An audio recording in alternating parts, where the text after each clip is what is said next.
Oh, that's Snickerdoodle. I did not mean to blow her whistle.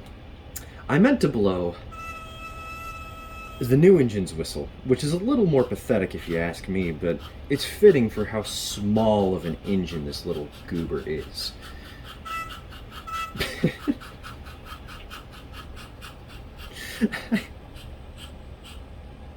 I swear that wasn't intentional. Um, Anyways, normally I'd end a video by showing off the finished product of whatever project I was working on, but today I'm going to be doing a little bit of the inverse. And the reason is because I've been trying to change how I handle my workload on videos.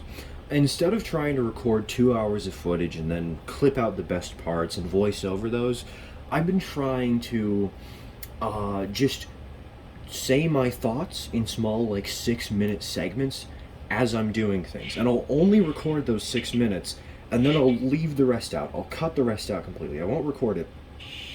And that way I sort of have this coherent story that I get to build upon as I'm actually working on the model. And that sort of lowers my workload. Problem. Instead of recording 6 minute segments, I recorded a 2 hour segment. I was doing the 6 minute segment technique, I just forgot to stop recording. And while I could salvage this, it would still be quite tedious to go through and try and cut out just the moments I want. And since this project was pretty simple, I mean, I only replaced the cab and the bunker, the fuel bunker on the engine, I thought I would just show you guys the finished product straight off the bat and talk about it here rather than trying to, again, salvage that 2 hour long project or whatever. So, we have Cherry. Cherry is an 042 Porter with digital command control and sound built in. She has a couple of electrical issues. After all, she only has 1, 2, 3 sets of wheels, 6 wheels total. Her pickup isn't great. We're thinking of getting her a Keep Alive because it's so problematic. She stalls a lot. I've had to retake this opening where I had her roll in too many times than I would like to admit, because she kept stalling right out about here in this general area. She would just stop dead in her tracks, and it just completely killed the momentum of me explaining what I'd done. So she's got some electrical issues, but she is DCC, she is sound, she is painted up in a sort of fanciful paint job, but I like it. She's cute, and I think I did a good job of changing her to my own liking. What I did, I got a Bantam Model Works cab conversion. This is normally designed for the DC variant of the Porter rather than the DCC one. And so if we look on the inside here, you'll notice that I actually had to break off these tiny little pieces because these nubs were supposed to go into the floor of the cab area, but there's no place for that on the DCC and sound version because it was held in place by screws rather than by little tiny nubs and stubs.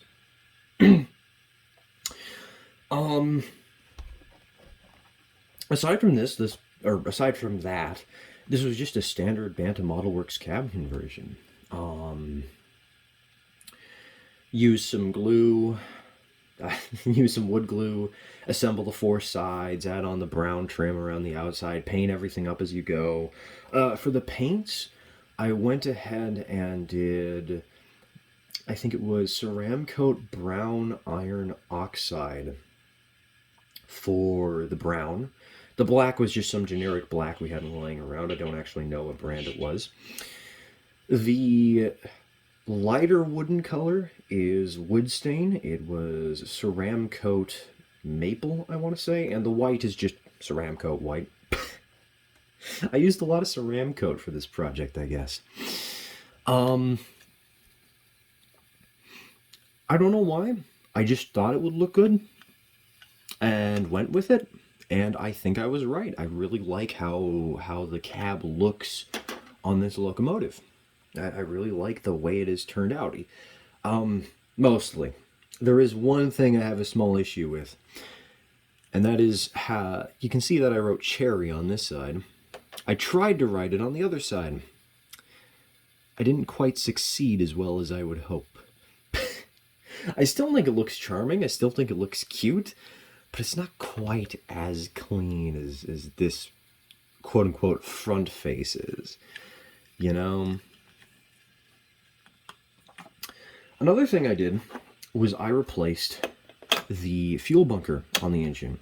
Instead of keeping it this sort of fanciful red scheme with these golden red pinstripes, I replaced it with a standard black one. It has some numbers on it. There's numbers on both sides, and there's one on the back too.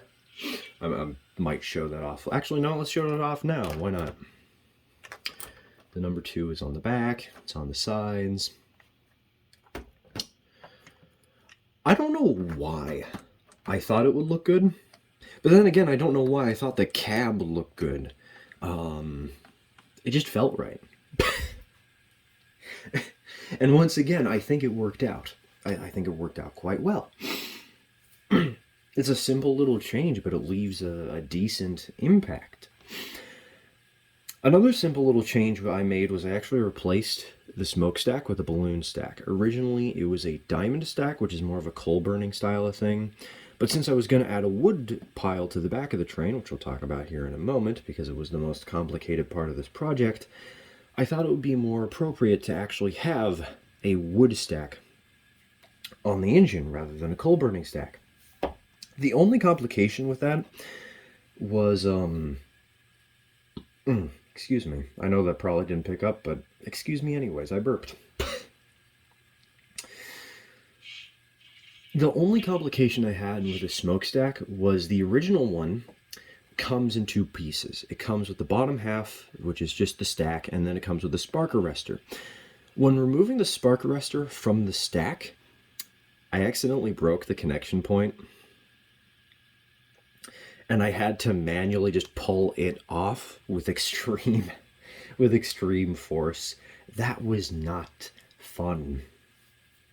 0 out of 10. Would not recommend. But the end result was definitely worth it, I think. I like having this wood stack. It just looks a little better. It looks more in character for this sort of engine, I guess. I don't know how to put it. The diamond stack just didn't quite feel right to me. It felt too comically small. But, as I was saying, I wanted to convert it to a small wood burner. So I actually added on, we had some leftover pieces from when we made number 6, or number 5, the 060 that I painted up a while ago, the quote-unquote first wood burner for our fleet. We had some wood left over from that project, and I just threw it on the back here. I went ahead and added some wooden boards to the back of the fuel bunker and to the sides, and I painted those up with the same wood stain, the same maple wood stain from before on the side of the cab, which I know I haven't glued this in place. I forgot to mention that earlier. I need to do that sometime. But I added these wooden boards because one problem with the wood pile, that noise happens whenever we accidentally short out the layout. I just accidentally shorted the layout twice in a row. I'm good at this. Anyways, I added these little wooden boards because one of the problems with adding the wood pile is this coal pile here has a flat front, just flat black, because the decoder is actually hidden within this little compartment. I actually had to unscrew it from the original compartment. There you can see there's 2 little pegs in there facing the camera.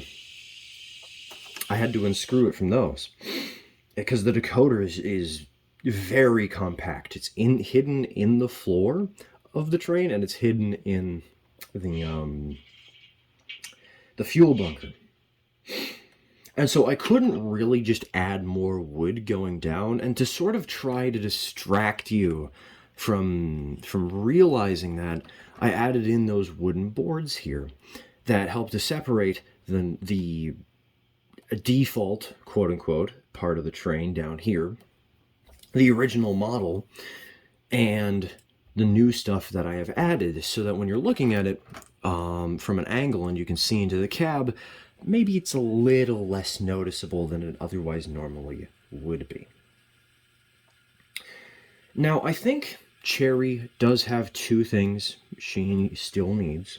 Obviously, I mentioned the keep alive, which we're probably just going to hide in the cab like the speaker is, because the speaker is literally just loose in the cab. Because again, she stalls like all get out. These switch points right here, this is a consistent, or this frog, I should say, this frog right here is a very consistent point where she just stops running completely. But I'm also thinking, I could add an engineer to the cab. Because this is a very open cab here, even if it's kind of like blocked off by the little wooden wall from behind, so you can't see into it very well. You can still see in from the sides very, very easily. And there's a good amount of open space where you could add like a guy leaning out the side of the cab there and just have a little more character to the engine, you know? Whatever the case, I'm still happy with how this has turned out. She's a cute little 042 and is a very fitting sister to Snickerdoodle. Not quite the perfect sister for Snickerdoodle. I think if I wanted a true sister, I would get another trench engine and I would name it Coco. So I guess these are more like cousins than anything. Nieces, nephews, I don't know. What I do know, though, is it's a cute addition to the fleet, and I am happy to have it.